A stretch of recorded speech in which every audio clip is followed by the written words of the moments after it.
한 주의 한가운데서 여당, 야당 입장을 당당하게 토론하는 당당토론 시작하겠습니다. 권칠승 더불어민주당 의원, 김희정 국민의힘 의원 함께합니다. 어서 오십시오. 네, 반갑습니다. 반갑습니다. 추우셔서 목소리가 조금 어르신 것 같아요. 아니, 여당은 얼 일이 없는데 왜 그러실까?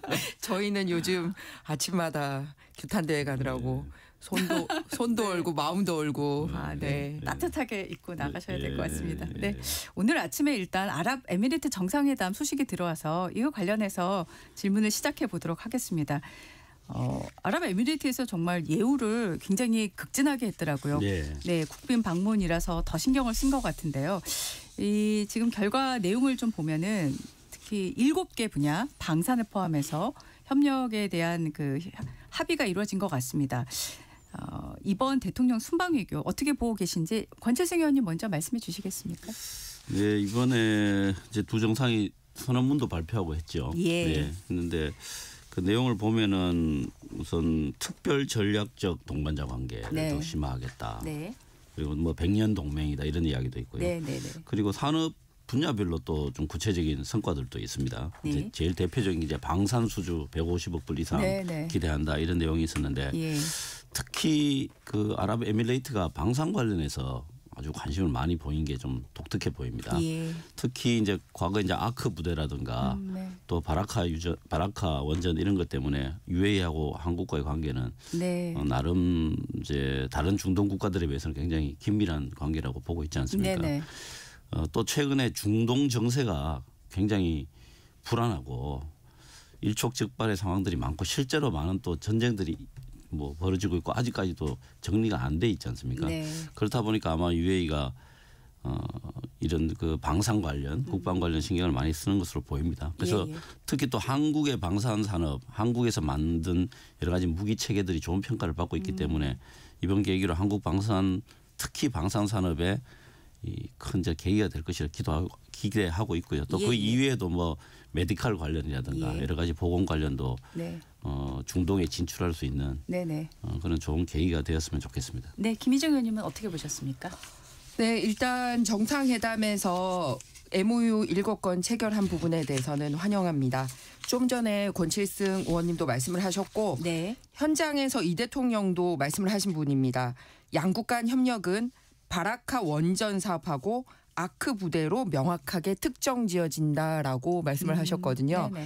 예, 잘 아시겠지만 이 두 가지 사업 다 이명박 대통령 때 이루어낸 성과입니다. 그리고 그때의 신뢰를 기반으로 해서 지금까지 우리나라와 UAE가 이런 좋은 관계를 가지고 있다라는 말씀을 드립니다. 사실 저 그때 대통령실 대변인이라서 이 현장에 같이 갔었거든요. 대통령님하고. 그래서 그때의 그 감동이 이제 아직도 느껴집니다. 그렇기 때문에 이 비록 정권은 바뀌었지만 이런 부분을 계속 성과를 이룰 수 있는 부분에 대해서는 현 여권이 느끼는 계기가 됐으면 하는 바람입니다.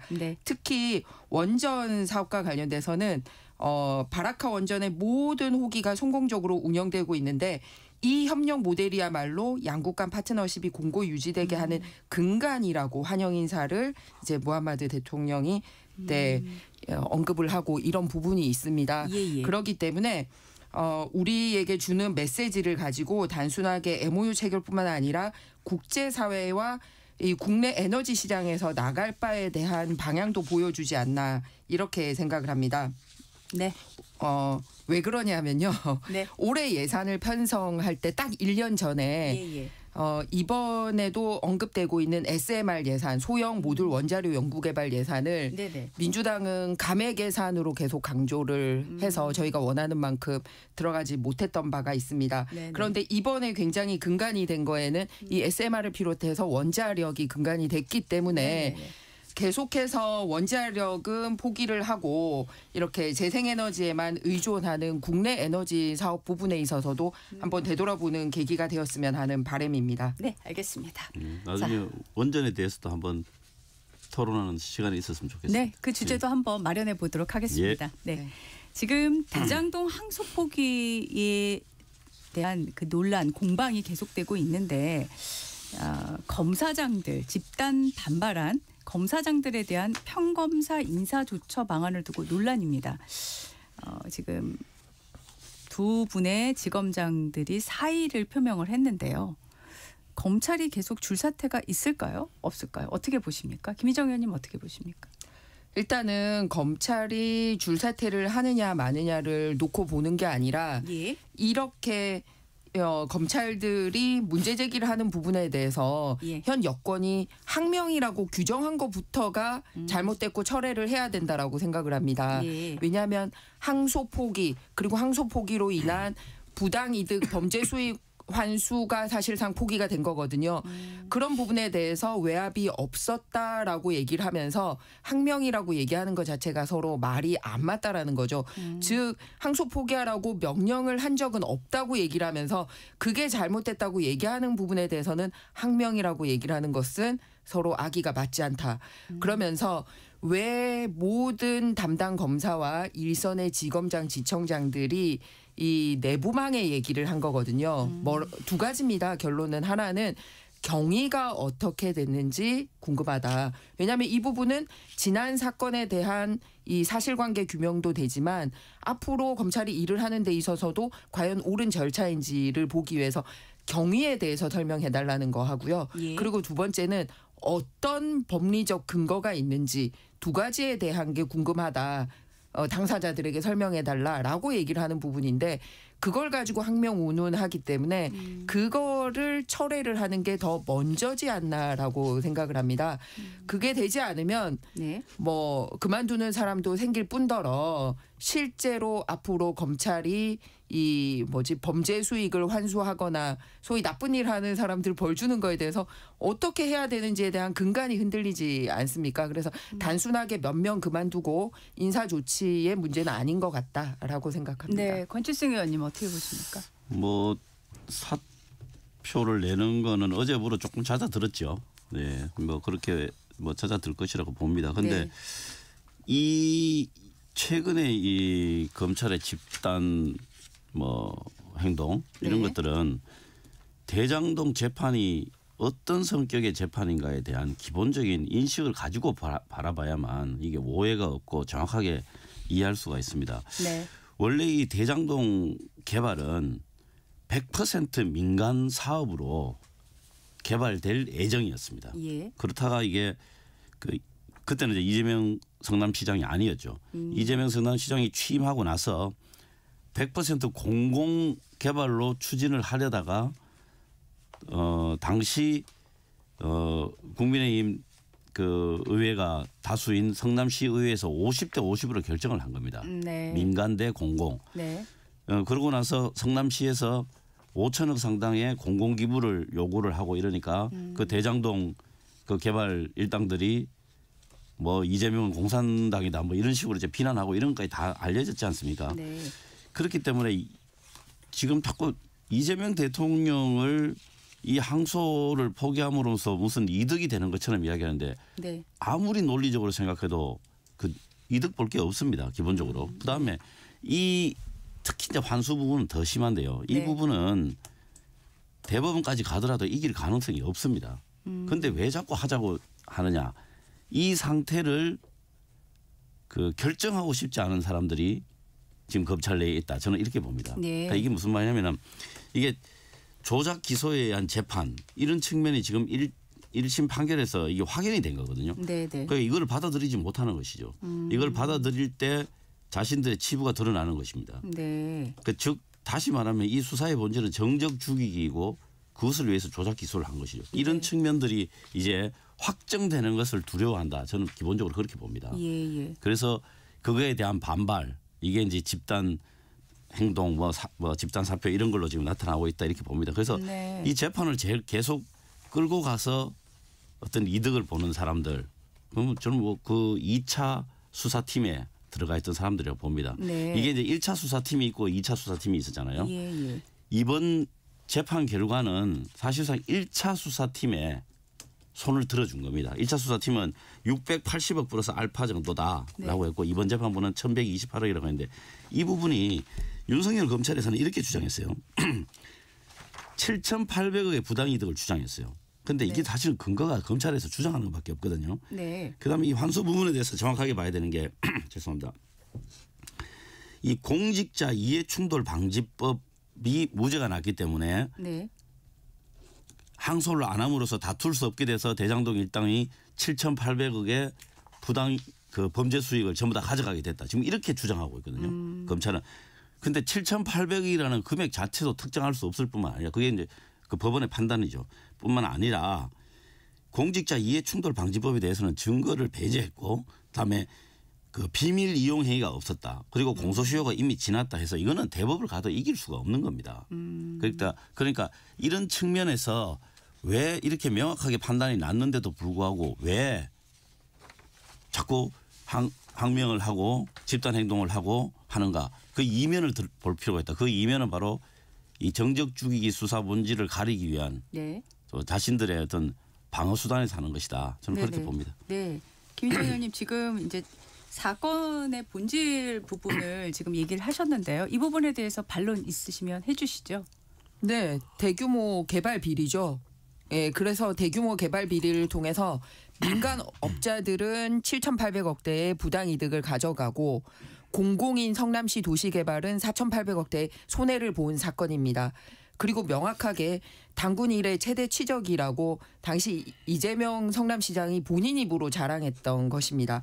그런데 먼저 뭐 대통령이 이득이 볼 거 없다라고 얘기를 하는데 이득 볼 거 없는데 왜 멈춥니까? 왜 그러냐면요. 검찰이 항소를 안 해도 재판이 열립니다. 네. 왜냐하면 네. 이 범죄자들이 항소를 했으니까. 그런데 어차피 재판이 열리면은 검찰은 이 부당이득을 환수하기 위한 주장과 증거를 내밀어야 되고요. 검찰이 항소를 했으면. 그러면은 이제 피해자 피고인들은 그러지 않다라는 거를 방어하는 재판을 해야 되잖아요. 근데 어차피 재판이 열리는데 검찰 항소 포기를 함으로써 범죄자들에게 벌 줄 수 있는 검찰 쪽 주장은 못하는 재판이고 네. 자기들한테 유리한 말만 하게 되는 재판이 열리게 되는 겁니다. 어차피 국가가 재판을 열게 됐는데 그러니까 누가 이득을 보는 거죠? 범죄자들이 이득을 보는 겁니다. 그리고 두 번째는 이 재판 끝까지 끌고 가면은 이득은 2차 수사팀이 본다고 얘기를 했는데 예, 지금 같은 재판을 끌고 가면 그렇게 되는 거죠. 왜냐? 검찰은 항소를 안 했기 때문에 검찰 쪽은 얘기를 못하고 피해자들 아니 피고인들의 범죄자들의 변호사만 하게 되니까 그런 거예요. 그렇기 때문에 그런데 그냥 원래대로 항소를 했으면은 네. 예, 1차 재판에서는 이 징역과 관련된 중형은 받아냈잖아요. 그러죠. 그러면 2심에 가서는 재산과 관련된 게 집중해서 받아낼 수가 있는 겁니다. 그거를 차단했어요. 그러니까 왜 온 국가가 나서서 권력이 나서서 이 범죄 피해자들을 감싸려고 그러죠? 다음으로 조작 기소라고 얘기를 했는데 조작 기소면 이 사람들이 왜 다 중형의 징역형 받고 1심에서 법정 구속이 됩니까? 그럼 조작 기소됐으면 다 풀려났어야죠. 그런데 이들은 징역형에 대해서는 결정이 됐지만 국가가 환수하는 돈의 액수에 대해서는 다툼의 여지가 있기 때문에 그런데 징역형은 사실 권력을 가지고 있으니까 대법원까지 갖고 나면 뭐 사면이니 복권이니 할 수가 있으니까 본인들이 편한 거예요. 그런데 돈을 부분에 대해서는 국민들의 직접적인 재산과 연결돼 있거든요. 그러니까 무슨 재판 안 가면 검찰이 이익 본다? 근데 왜 안 가게 했는데 검찰은 반항을 하죠? 그러니까 앞뒤 말이 안 맞는 얘기를 하고 있는 겁니다. 마지막으로 네. 이해충돌법과 관련돼서 말씀을 하셨는데 네네. 이 부분 때문에라도 대법원까지 가야 되는 겁니다. 왜냐하면 우리나라의 이해충돌과 관련돼서 이해충돌이 생기는 기점을 이 부당한 계약이 이루어지는 시점으로 볼 것인지 아니면 그 계약의 효력이 끝까지 미치거나 공사가 이루어지는 시점으로 볼 것인지에 대한 명확한 판례나 법 규정이 없습니다. 그런데 이 검찰은 이 계약의 효력이 실제로 공사가 이루어지는 내내도 이해충돌이 있기 때문에 아직까지 공소시효가 만료가 안 됐다. 그래서 그걸로 인해서 돈을 가지고 올 수 있다라고 주장을 한 거고 1심 재판부는 계약을 맺는 순간에 이해충돌을 판단을 해야 되는데 계약을 맺었던 순간은 벌써 이제 2014년 이러니까 공소시효가 만료가 됐다라고 얘기를 한 거예요. 네. 그러니까 이런 거는 현재 앞으로도 이해충돌과 관련돼서 정확하게 해두기 위해서 대법원 판례를 만들어줄 필요가 있는 겁니다. 알겠습니다. 근데 이걸 원천적으로 차단을 해버렸잖아요. 네. 네. 자, 권 의원님. 그게 공소시효가 지났다라고 하는 것은 상당히 부차적인 이유였습니다. 그 판결문 내용에 보면요. 예. 그래서 이해충돌 방지법 위반 판단을 할 때 이렇게 그 판단하기도 앞서가지고 이렇게 이야기를 했어요. 판결문에 피고인들의 반대 신문권 보장은 물론 변호인 참여도 이루어지지 못한 상황에서 작성된 조서라고 해서 증거에서 아예 배제를 했습니다. 그러고 이제 계속 이제 판단을 이어가는 것이죠. 이 비밀 이용 행위 이게 이제 이해충돌 방지법 위반 혐의라고 하는 거를 이제 서포트하는 강력한 그 증거에는 주장이었는데 네. 비밀 이용 행위 자체가 없었다고 또 이야기를 하고 있어요. 판결문이. 그리고 또 부차적으로 비밀을 이용했다 하더라도 이거는 공소시효가 지났다라고 이야기를 하고 있기 때문에 이 부분은 그 뭐 다툼의 여지가 뭐 없다고 봐야 하지 않겠습니까? 이 정도 뭐 재판부가 이 정도로 명확하게 이야기를 했으면 이 부분에 대해서는 수용을 할 수밖에 없다고 봅니다. 네. 자, 좀 이해가 안 되는 게 왜 이렇게 대장동 일당들을 편드는 일에 편드는 여건이 게 아닙니다. 편드는 거죠. 이 나쁜 놈들 벌 주고 한 푼이라도 더 그 나쁜 금액이 있으면 한 푼이라도 더 받아 오려고 하는데 국가의 공권력을 사용하는 게 맞는 거 아니에요? 그런데 민주당은 두 가지 입장에서 왔다 갔다 했어요. 뭐냐면은 하나는 야, 잘못했어. 그런데 형사재판이 아니라 민사재판 통해서 찾아가. 이 주장을 하는 쪽이 한쪽이 있고요. 그럼 그 주장도 말이 안 되는 게 국가가 할 수 있는 일을 굳이 안 하면서 야, 니들끼리 변호사 사가지고 인지대 사고 해가지고 돈 들여서 찾아가 이 얘기를 하는 거잖아요.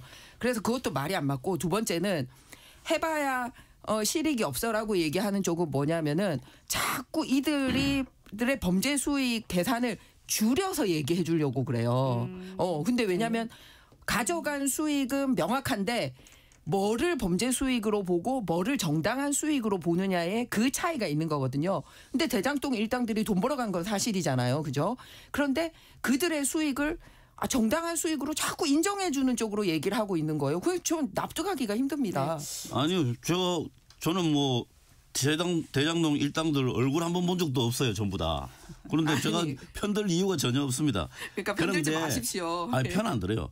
그런데 이 대장동 수사 자체가 처음에 1차 수사팀들이 680억 플러스 알파였어요. 그 배임 금액이. 그런데 이게 윤석열 정부 들어와 가지고 갑자기 8배로 늘어났어요. 한 5천억으로 그 배임 금액만 5천억으로 늘어났거든요. 이게 뭐냐면 이재명 당시 당대표를 죽이기 위한 수사였다는 거. 이게 다 아는 거 아닌가요? 이 모든 정황들이 그렇게 흘러가는데 그런 부분 검찰의 주장만 있어요. 7,800억이라는 게. 그런데 그런 주장 하나를 가지고 계속 정치 공세를 하고 그게 사실인 걸로 상정을 하고 뒤에 이야기를 하면은 이게 사실과 다른 이야기를 하게 되는 거잖아요. 그 판결이 났으므로 판결의 근거를 해서 이게 사실 부분이 어떤 부분인지를 이야기하는 것 이게 정당한 토론이 아닌가 싶어요. 네. 간단하게 설명드릴게요. 7,800억. 아파트 수익금과 그다음에 성남도시개발공사가 가졌던 그 용지 즉 부동산의 수익금하고 거기서 나온 이득 모두를 다 잡느냐 그게 아니라 땅값만 보느냐 아파트를 보느냐에 따라서 계산이 달라지고 있습니다. 그런데 그냥 이런 아무 근거 없이 7,800억을 얘기한 게 아니에요. 더군다나 이 추가 이익 환수 부분에 대해서는 원래는 성남시가 다 환수하기로 돼 있다가 마지막에 이 그러니까 대장동 일당들이 이 환수 하는 부분 그러니까 추가 이익 환수 부분을 없애버린 부분이 있지 않습니까? 그래서 이런 부분에 대한 부분이 법리적으로 다를 부분이지 이들이 돈을 얼마만큼 걷어갔고 그래서 성남시가 손해를 봤다라는 부분은 명확하게 나와 있는 부분입니다. 알겠습니다. 네. 두 분 얘기가 굉장히 그 관점에 큰 차이가 나고 또 말씀하시는 설명에서도 큰 차이가 나기 때문에 사실 들으시는 청취자분들이 다 국정조사 이래서 또 필요하겠다라는 생각이 맞습니다. 거듭 드실 것 같습니다. 네, 맞습니다. 꼭 필요합니다. 네. 뭐 저도 이 사건의 내막을 다 알지 못할 것 아닙니까? 네. 그런데 이 뭐 국정조사든 뭐가 됐든 한번 속 시원하게 다 뭐 국민들 앞에 공개했으면 좋겠습니다. 알겠습니다. 그 국정조사 관련돼서요. 네. 민주당이 합의하는 것 같이 하면서 사실은 트집을 잡고 있거든요. 네. 중요한 부분이 뭐냐면 국정조사는 국정조사를 할 만한 사람에게 맡겨야 되지 않습니까? 근데 민주당은 현재 법사위원들이 하자고 얘기를 하고 있어요. 네. 근데 현재 법사위원회는 대장동 변호사가 법사위원으로 버젓이 앉아 있습니다. 그러니까 다 그런 사람들 제외하고 국정조사위원회를 구성을 해야 되는데 지금도 막 온 여권이 나서서 대장동 변호 일을 변호사뿐만 아니라 막 하고 있고 대통령실 민정수석실에도 대장동 변호사들이 앉아있고 법제처장도 앉아있고 국회의원들도 5명이나 앉아있는데 국정조사까지도 대종당 변호사가 국정조사위원으로 들어가자고 얘기를 하는 거는 국정조사에 대한 의지가 없는 걸로 보여진다는 거죠. 권 의원님. 네. 그 대장동 변호사라는 게 대장동 일당이 있고 대장동 사건이라고 불리고 있기는 하지만 그 이재명 성남시장 당시 성남시장일 때 일 그러니까 이재명 지금 대통령을 변호하는 사람들이 있고 그런 거죠. 네. 그렇기 때문에 그거를 섞어서 이야기하시면 안 되죠. 저희들은 이 1차 수사팀에서 2차 수사팀으로 넘어와서 이 사건이 본질, 그 몸통에 대한 규정이 완전히 바뀌었다고 생각합니다. 네. 그거를 이제 조작이라고 보는 것이죠. 네. 그렇기 때문에 대장동 변호사라고 해서 그냥 그 지금 그 김만배를 위시한 그 대장동 그 범죄 수익을 가져간 그 일당들의 변호사인 것처럼 이야기하시면 안 되는 거죠. 예, 그래서 그건 사실과 이름을 비슷하게 붙여놔서 그 들으시는 분들이 청취자분들이 헷갈리실 수가 있는데 그 부분은 분명히 구별을 해 주셔야 됩니다. 명확하게 법사위원 중에 김용 변호사도 있습니다. 김용을 변호한 변호사도 예, 있습니다. 알겠습니다. 네. 자, 대장동 얘기는 여기까지 하죠. 저희가 20분 넘게 썼거든요. 네. 네. 이것도 아마 두 분 입장이 크게 다르실 것 같습니다. 헌법 존중, 정부 혁신 TF. 어제 운영위에서도 이걸 갖고 격돌을 했는데 지금 정부가 49개 전체 중앙행정기관 대상으로 해서 추진을 하는데 어제 보니까 경찰에서는 조사단장이 내정됐다는 소식도 이제 보도가 나왔습니다. 예, 여야 입장 각각 어떻게 보시는지 어느 분부터 말씀해 주실까요? 네, 권 의원님. 그거 어제 우상호 수석이 또 운영위원회 와서 그 비슷한 이야기도 좀 했죠. 네. 네. 뭐 그걸 보면 지금 대통령실 또 정부 측에 좀 솔직한 고문이 들어있다고 저는 생각을 합니다. 예. 근데 그 발언을 조금 인용을 할까 합니다. 예. 뭐 내란에 참여한 사람이 있다면 승진시키기가 어렵지 않겠느냐 이런 취지. 또 그다음에 이 시점에 조사하지 않으면 내년 인사에 반영할 수 있는 방법이 없다. 그래서 불가피한 시점이다라는 네네. 것. 그다음에 대상자는 소수에 국한될 것이다. 그리고 조사를 1월까지 하는 것은 불가능하다. 이런 이야기를 했습니다. 그래서 이 내용 발언 내용을 이제 종합해 보면 불가피한 측면이 있고 그리고 최소한의 인원을 대상으로 하겠다. 그리고 조사 기간도 최단기간으로 하겠다라고 하는 의지를 가지고 있다고 보고 그런 기조에서 네. 뭐 TF 운영될 것이라고 보고 있습니다. 그래서 공직 사회에 불필요한 어떤 뭐 긴장이라든가 뭐 그런 것까지는 걱정을 안 하셔도 될 것이라고 봅니다. 네, 김희정 의원님 어떻게 보신가요? 이미 불필요한 일을 하고 있는 것 같은데요. 정부기관 49개 기관에 총 500여 명의 소위 계엄에 가담한 사람들이 있는지 색출하겠다라는 거잖아요. 그런데 49개 기관이 예를 들어서 정말 무슨 검경, 군 이런 데가 아니라 예를 들면 이런 거예요. 산림청, 기상청 이런 것까지 다 조사하겠다라는 겁니다. 공직사회 전반에. 그러면서 콕 찍어서 얘기를 한 게 뭐냐면은 이제 휴대폰 들여다보겠다라고 한 부분이거든요. 헌법에는 인신과 관련된 거나 물건과 관련된 부분에 있어서 이 압수하거나 할 때는 별도의 영장을 치도록 되어 있습니다. 그런데 영장 없이 볼 수 없는 휴대폰을 자의적으로 내라고 얘기할 거다라고 얘기를 하면서 사실은 500명씩이나 만들어서 내라고 하고 있는 거잖아요. 그리고 두 번째는 헌법에 또 통신비밀보호법이 버젓이 되어 있습니다. 그래서 어제 그 우상호 실장에게 물었던 질문 중에 하나가 네. 이렇게 TF를 만들어서 할 수 있는 법적 규정이 뭐냐라고 네. 얘기를 했을 때 예. 법적 규정이 있다라고 답을 하지 못했습니다. 즉 헌법도 위반할 뿐더러 현행법에 없는 짓을 하고 있다라는 게 어제 국회에서 드러났다라는 부분입니다. 특히 휴대폰과 관련돼서는 2014년에 이재명 대통령이 청소년 수련관 여기서 이제 특강을 했던 장면에 아주 길게 얘기한 장면이 나옵니다. 휴대폰에는 여러분들의 인생이 담겨 있다.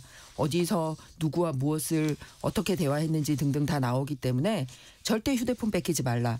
그리고 특히 수사기관에는 휴대폰을 뺏겨서는 안 된다라고 아주 길게 신신당부를 한 장면이 나오거든요. 네. 근데 지금은 본인이 그걸 뺏겠다라고 얘기를 하고 있는 거잖아요. 그러면은 인생을 들여다보고 언제 어디서 무슨 짓을 했는지 보려고 그러는 겁니까? 그러니까 맞지 않다라는 거죠. 그리고 이름도 맞지 않는 게 뭐냐면 그 TF 이름을 뭘 했죠? 헌법 존중이라고 그랬죠. 그런데 방금 제가 말씀드렸듯이 통신비밀보호법이나 영장주의와 관련된 헌법을 파괴하고 있는 겁니다. 이 공무원 사찰이라고 보여집니다. 지난번에 재판중지법을 헌법 그때는 뭐라고 헌법 수호라고 얘기를 했다가 하루 만에 그만뒀었잖아요. 헌법 수호라고 얘기했는데 하루 만에 번복했었거든요. 근데 이번에는 공무원 사찰을 헌법 존중으로 또 얘기를 해요. 그러면서 법에는 없고 헌법을 위반하고 있습니다. 알겠습니다. 근데 이제 뭐 휴대폰 네. 문제는 네. 사실 그 굉장히 민감하죠. 예. 저는 뭐 강제로 휴대폰을 제출해라 이럴 뭐 그럴 일은 전혀 없고 과거에도 없었습니다. 그렇게는 하지 않았습니다. 뭐 저 김희정 의원님도 청와대 계셨고 저도 뭐 청와대에서 근무하고 옛날에 뭐 민정비서관실에도 있었는데 간혹 이제 그런 조사를 할 때가 있습니다. 예. 그러면 이제 자의적으로 하는 것이고 뭐 강제로 무슨 뭐 압수수색 하듯이 강제로 한다든가 이런 일은 뭐 절대 없을 것이라 보고 네. 다만 이제 업무용 휴대폰에 대해서는 할 수 있다라고 하는 이야기를 뭐 제가 규정까지는 찾아보지 않았지만 예. 업무용 휴대폰에 대해서는 할 수 있는 것으로 안다 이렇게 어제 우상호 수석이 그런 발언을 네. 했기 때문에 네네. 그런 부분에 있어서 좀 굉장히 조심스럽게 할 것이라고 봅니다. 네, 알겠습니다. 네, 업무용 휴대폰 가지고 가고요. 개인에 대해서는 안 내는 것 자체를 너 가담 행위로 볼 거야 라는 분위기로 끌고 갈 거라는 거죠. 그래서 안 날 수 없게 이런 분위기를 가져간다는 거고요. 실제로 이 엄한 공무원 75만 명에 대한 조사를 하기에 앞서서 고위공직자 중에 먼저 조사를 받아야 될 사람들이 있습니다. 계엄과 관련돼서 대한민국에서 가장 먼저 얘기를 했었던 분 김민석 총리. 그 도대체 누구한테 이 얘기를 들었고 이거를 막기 위해서 무슨 노력을 구체적으로 했는지 그냥 막 말로 떠드는 거 이외에 그런 거를 김민석 총리는 밝혀야 되고요. 그다음에 당시 국무회의에 참석했던 송미령 장관 이런 분들은 어떻게 판단할 겁니까? 그러니까 이렇게 고위공직자들에 대한 판단도 안 끝내놓고서 일선 공무원 75만 명들을 이렇게 사찰하겠다? 누가 따르겠습니까? 알겠습니다. 당당 토론 함께 하고 계시고요. 잠시 후에 토론 이어가도록 하겠습니다.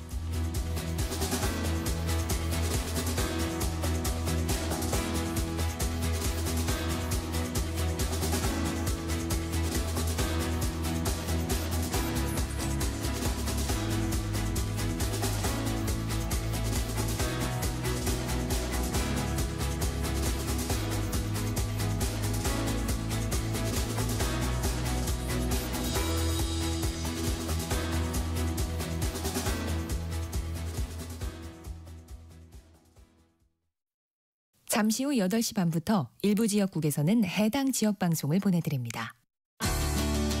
워렌 버핏은 가치 투자, 필립 피셔는 성장주 투자, 피터 린치는 장기 투자. 방법은 달라도 목표는 하나. 성기영의 경제쇼가 성공의 길로 안내합니다. 깊이 있게, 명쾌하게, 지금 이 시대 경제에 관한 모든 것을 알려드립니다. 평일 오후 4시 5분 성기영의 경제쇼와 함께하십시오.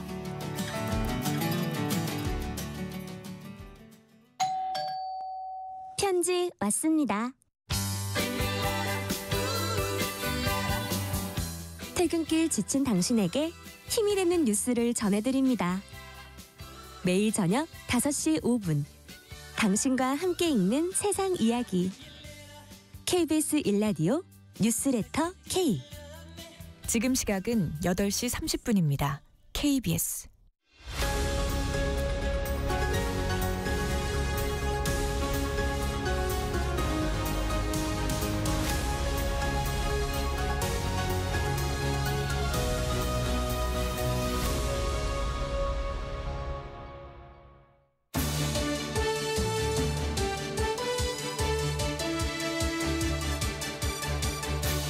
강당 토론 권칠승 더불어민주당 의원, 김희정 국민의힘 의원과 계속 이야기 나눠보겠습니다.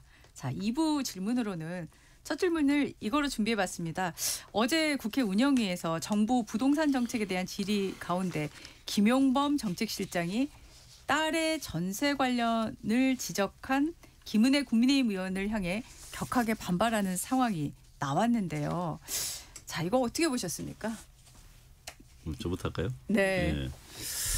일단 이제 정부위원이 특히 이제 대통령실에서 국회 출석한 정부위원이 이제 어제 정도의 태도를 보이는 경우는 굉장히 이례적이죠. 예. 그래서 뭐 태도 자체는 잘못됐다고 생각하고 네. 또 그 부분에 대해서 또 본인이 송구하다는 이야기를 했기 때문에 네네. 이제 뭐 넘어갈 수는 있지만 일단 뭐 그 부분에 대해서 질책을 받는 것은 당연하다고 생각합니다. 그리고 또 옆에서 우상호 수석이 또 적극 제지하는 모습도 있었고 뭐 뒷좌석에 있던 김병욱 비서관까지 나와서 그냥 말리는 그런 모습이었는데 아무래도 이제 그 두 분은 국회의원 생활을 오래 했기 때문에 이제 조금 더 이제 이성적으로 대응을 했다가 보고 순간적으로 조금 이제 좀 우리가 흔히 잘 듣는 경로를 했던데 근데 사실 이제 원인 제공은 김은혜 의원이 했죠. 지금 그 자리가 현안 뭐 질의를 하거나 혹은 정부위원 인사청문회 자리가 아니잖아요.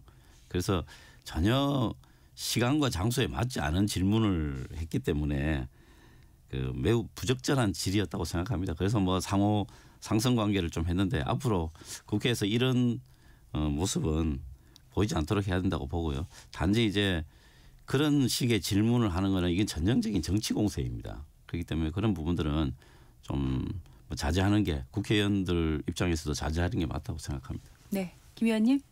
어제 적절한 질문을 했습니다. 왜냐하면 그 예산과 관련된 국회 논의였고요. 김은혜 의원은 저하고 같이 국토교통위원회도 소속이 돼 있고 그러다 보니 이 부동산 정책과 관련된 예산 부분에 있어서 이 정책 대출 부분이 3조 7천억 원이나 깎여서 왔거든요.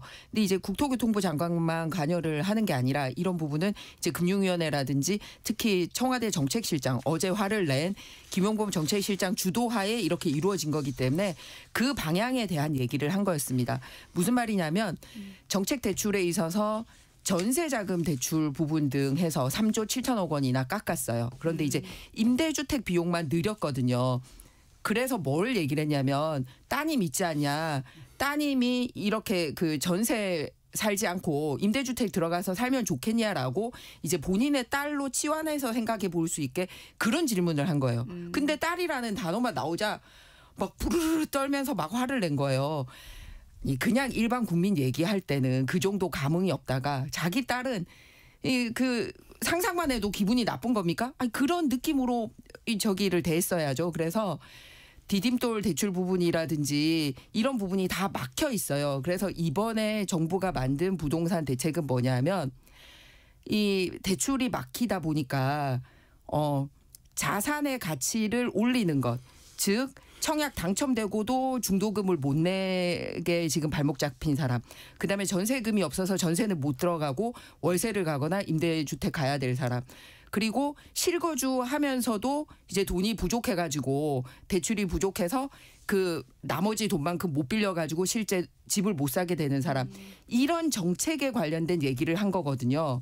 그런데 그 부분에 대한 답은 없이 딸이라는 말 언급했다는 것 자체로 막 화를 내서 본질에 어긋나는 얘기를 한 거예요. 그 부분에 대해서는 제가 반론을 하겠습니다. 뭐 이거 깊이 이야기하고 싶지는 않은데 딸이라는 이야기를 했다고 해서 경로한 게 아니죠.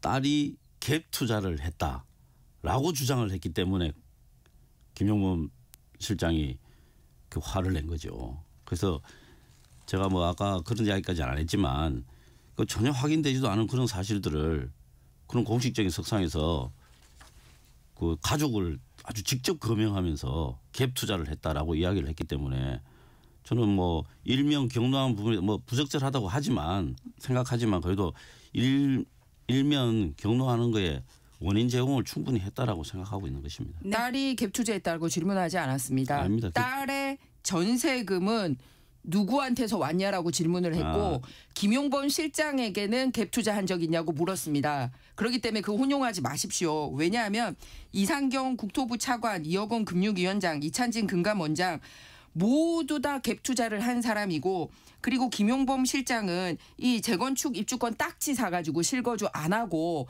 이 재건축 성공해가지고 지금 돈을 10배 이상 버신 분이거든요. 그런 부분에 대한 질문이 따로 있었고 딸의 전세금은 딸이 전적으로 마련했습니까? 라는 질문을 한 거예요. 왜냐하면 딸의 입장에서 보면 일반 국민 같았으면 아빠가 도와주지도 못하고 대출도 막혔기 때문에 결국은 전세 못 살게 되지 않느냐. 그런 일을 일반 국민들이 겪고 있다라는 차원에서 질문을 한 거였는데 저도 그 대목 봤는데 그 두 개를 혼용해서 얘기하시면 안 됩니다. 충분히 제가 이야기한 대로 생각할 수 있습니다. 그렇게 질문한 적 없기 때문에 바로 잡으셔야 됩니다. 예. 네, 제가 다시 한번 확인하겠습니다. 알겠습니다. 네. 자, 저희가 이제 시간이 한 4분 정도 있어서요. 네. 오늘 시간이 진짜 빨리 지나가는데 지금 김민석 총리가 한강버스를 시작으로 해서 종묘 세운상가 주변 재개발 감사의 장원 계속 이제 서울시 사업 현장을 찾아가서 문제를 지적을 하고 있습니다. 지방선거와 연결짓는 보도에 대해서는 선을 긋곤 있는데 자, 김 총리 행보 어떻게 봐야 되는지 정말 서울시장 선거엔 뜻이 없는 건지 두 분 어떻게 보십니까? 저는 이건 개인적인 네. 판단입니다. 예. 전혀 근거가 없는 건 아니고요. 제 개인적인 판단으로는 네네. 김민석 총리가 서울시장에 출마하리라고는 저는 보지 않습니다. 그렇습니까? 예. 그래서 네.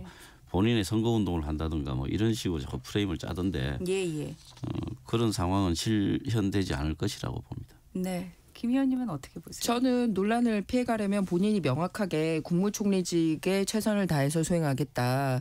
그리고 본인의 임명과 관련돼서는 어쨌든 대통령이 임명하고 국회의 표결을 거친 만큼 충실하겠다라고 얘기를 하고 구체적인 행위로 언론에서 서울시장과 관련된 여론조사할 때 내 이름 넣지 말라.